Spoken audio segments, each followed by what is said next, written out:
He is credited with saving more human lives than any other person who has ever lived. Not a soldier, not a king, a plant scientist.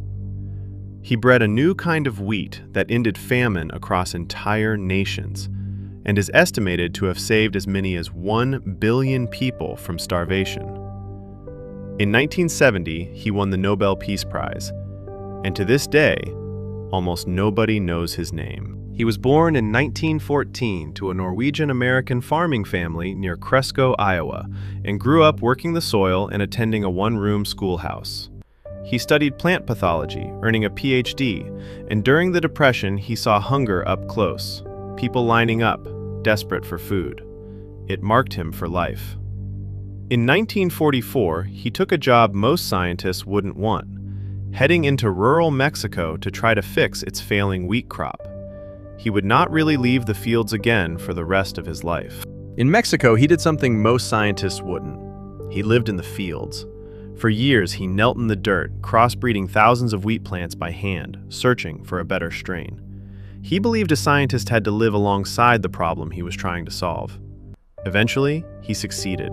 A dwarf wheat with a short, strong stalk that wouldn't collapse under heavy grain, resistant to disease, producing 2 to 3 times more food per field. By 1956, Mexico, which had been importing half its wheat, was feeding itself for the first time. Then came the moment that saved 1 billion lives. In the mid-1960s, India and Pakistan faced catastrophe. Drought and exploding populations threatened a famine that experts predicted would kill hundreds of millions.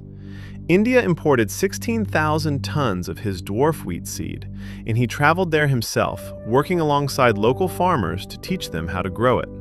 Within a few years, wheat harvests rose by around 60%. Both countries approached self-sufficiency. The famine that the world had been bracing for simply never happened. In 1970, they awarded him the Nobel Peace Prize, recognizing that there is no peace without bread.